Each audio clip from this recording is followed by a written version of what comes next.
People usually come to Sepang for a lot of different reasons. Some come to watch the Formula 1, some go to the airport to catch a flight, and some even go to the Sepang Gold Coast Resort. But today we're here for an entirely different reason. Today we're going to check out the dragon fruit.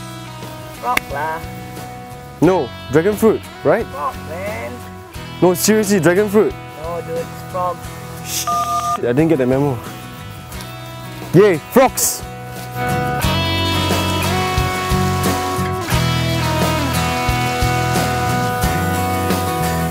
Okay, so now I know we're doing about frogs in this episode. Right now we're in this frog farm in Tanah Merah, somewhere in Negeri Sembilan off Sepang. There's a huge demand for frog meat, and it's actually very popular among the non-Muslims, especially the Chinese. It is also very popular in countries like Belgium, France, United States, even more in China, and as well as in Madagascar. Hi, good afternoon, Dr. Lim. How do you do? How do you do, Doctor? Here with me I have Dr. Lim Chi Kiong, the owner of this farm. He's the one who cultivates all these frogs. And so, Dr. Lim, just tell me more about these frogs. Why do you actually get into this venture? Actually, we get into it by accident because after the JE outbreak, we have to destroy all our pigs, and then I decided to make the best use of these pig pens. So we convert it into frog pens. Actually, what's the demand for frog meat like? Very good now. I think it's only among the Chinese. Morning, the middleman came, so we sold 500 kilos this morning. So they supply mostly to the restaurant. Okay, I'm quite curious as to what these scarecrows actually for. Scare away the birds, especially kingfisher. They will come and eat the frogs, is it? So Dr. Lim, can you show me the breeding process from the tadpole stage until the adult stage? Okay, come, let me show you. Come here, where we go. So we start from there. Yeah, from there. We go to the breed. These are the breeders where we keep the males and females. So when they are ready for breeding, we will normally transfer them to this area. So this is like the mating area? Yeah, mating area and spawning area.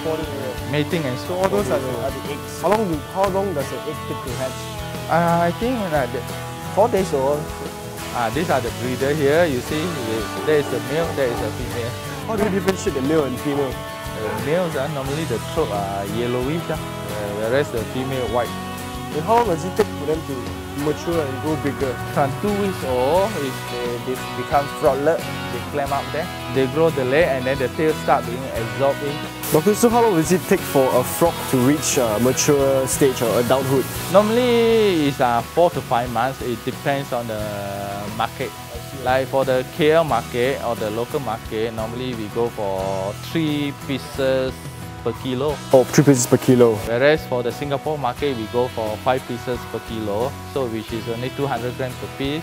That is take only 4 months. Doctor, is there a difference in terms of texture and the tenderness of the frog meat in relation to their age? Personally, I prefer the 200 grams. It's more tender. Oh, I see. Whereas the 300 grams is tougher. Also, you see, these are the tenderness and the tastiness, or all this depends on also the cooking time and the way you prepare. Oh, I see. Would you be so kind to show me how you cook it? Okay, let me show you. Okay, let's go. Do we have to catch the frogs? Yes. We need to catch the frog. We need to dress the frog, do the cleaning. In that case, I also want a 200 gram one because I'm going to grill my frogs. Okay, this is the first frog I've ever caught. It's about, according to Mr. Pang, it's about 200 grams. Okay, it's quite squirmy actually. Say hi. Yeah, Dr. Lim says these are the tastier frogs. Okay, where's that? He's a professional, he just catches it by hand. Okay. Here we have our frogs. Looks amazing. Okay, so I'm just cleaning up the frogs. Just removing the legs. And going to prepare it for cooking. Maybe there. Just leave it there. So we just cut into half. Yeah. Dr. Lim, do you know that the frog industry is worth $30 million a year? The largest exporter of frogs is actually Indonesia, with 80 million kilograms of frogs annually. It's quite amazing. It's a big market. Yeah. The best part of the frog meat, Beautiful piece of leg here. it's not the leg, it's the belly. It's the belly. Why so, doctor? because I don't know, I like the texture of it. Whereas most people go for the frog leg, I think it's the belly, that is the nice part. Afterwards, I will ask my wife to prepare the herbal frog, which is healthy, and especially I think it's good for women in confinement. Oh, something like a ginger chicken lah. With the tang kueh and the what we say, the wolfberry. Wolfberry.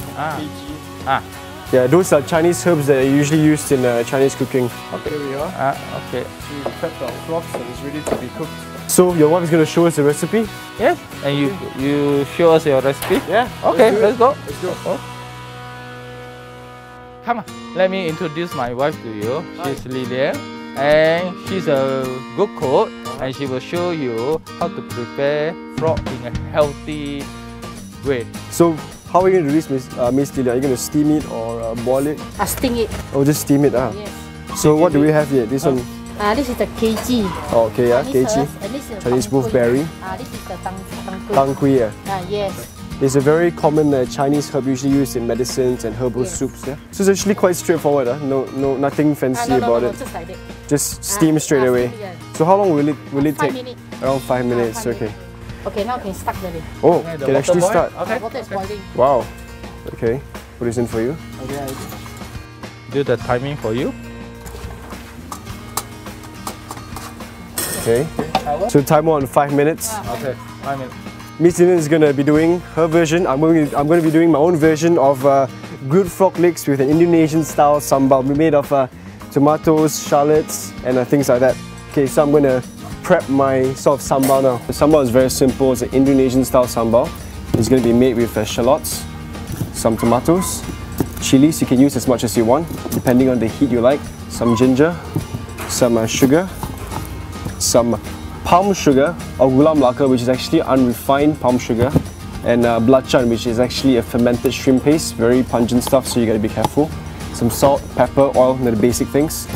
I'm gonna go ahead and prep my shallots. Doesn't have to be very fine because we're gonna pound it later in a pestle or mortar, so doesn't matter. Doesn't have to be very fancy and all that. Cooking outdoors is always a very fun experience when you've got limited resources, so you gotta make do with what you have.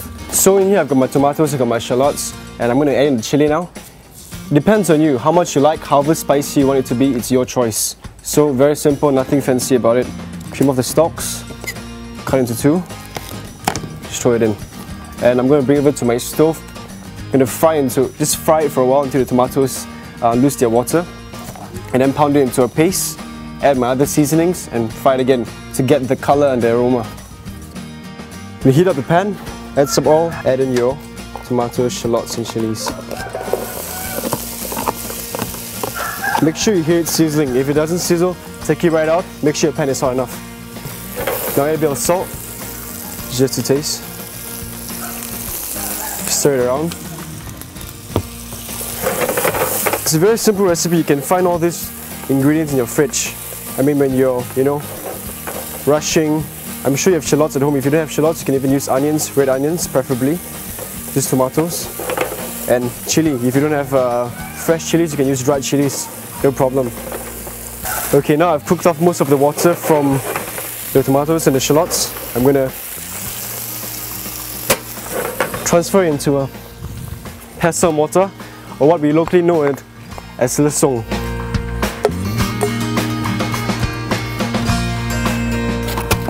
What I'm going to do now is just pound it into a paste. I mean, it's quite easy because the tomatoes are already broken down. Yeah, it's much easier this way. If you don't have a pestle mortar at home, you can use a food processor or a blender. Just give it a few whizzes, then you're good to go. I remember when I was much younger, my grandma used to make me pound onions. A very slight trick because I would start crying. Okay, looks about right. We're gonna fry this for a while more to enhance the flavor, and we're going to add a bit of gula melaka into it. Just scrape it off. Similarly, 1 teaspoon, and some belacan, which I've brought with me. Just a little bit because it's very strong, very salty. A little bit will do. Stir it around.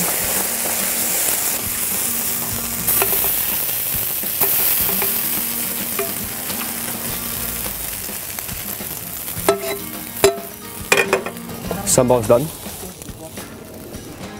Okay, Kel-Vin, come on, see. My frog, steaming frog meat is okay. Oh, that's fast. Yes. Oh, that looks really good. Smells good. You can smell the herbs and all the spice and all the Chinese berries and everything. Dr. Lim, do you need to try your frogs? Okay, come. There you have it. This is Dr. Lim's and Mrs. Lim's version of their steamed herbal frogs. Very healthy indeed, isn't it? This is the part I've been waiting for, trying the frog meat. Can't wait. So ladies first, please. Okay, Yes, thank yeah. you. It just falls off the bone. Yeah. Very tender. Yeah. Kel-Vin, come. Okay. Come on, please. Thank you. Is it? It's very tender and it's very sweet as well. You get the flavor from the herbs and the wolfberries. It's simple but it's very satisfying, and the sweetness is it's incredible. That's Very why I tender, said- very sweet. As I say, you cannot overcook it. Yeah. If you over steam it, then the meat It becomes tough and rubbery. Yeah. Basically, I just placed my frogs inside this griller. I'm just gonna oil it very lightly. Because frog is a very lean meat, it practically doesn't have much fat or little fat at all. So we need a bit of fat to brown the meat. Back to the stove. Got the flame on. It's very carefully placed here. This will take approximately 10 minutes on the first side and about 5 minutes to the other side. Be very careful not to overcook the legs, as it will turn very tough and rubbery. So now it's been approximately 12 to 15 minutes on the stove or makeshift grill over here. So turn it off. It looks nice and charred, very tender, very lovely on both sides. So now it's just time to plate up and we get Dr. Lim to try and see what he thinks about my little recipe here. That's why always oil your frogs so they don't stick to the grill. Get the legs. They're cooked through all the way, as it's very lean and it's not a big piece of meat, so it cooks quite fast. It's outdoor cooking, so you don't have to be very fancy. Keep it gutsy, keep it real. Spoon the sambal I made over earlier. Don't bother about garnishing and things like that. Just gonna let it try. One for the madam first, huh? Okay, thank you. For you, doctor. A bit of sambal. What do you think? The sambal is very nice. Try the sambal. And the grill gives it a bit of a charred flavor. Yeah. It's like a barbecue. It's got a smoky flavor. Yeah. So pass? Pass? Pass. Okay, good. Please help yourself to some more. Come, doctor. Don't be shy. Yeah. Queenie sneeze. People come to frog, sorry. Sorry. How do you know? I can't. Cooking outdoors, they do. Sorry. It's been informed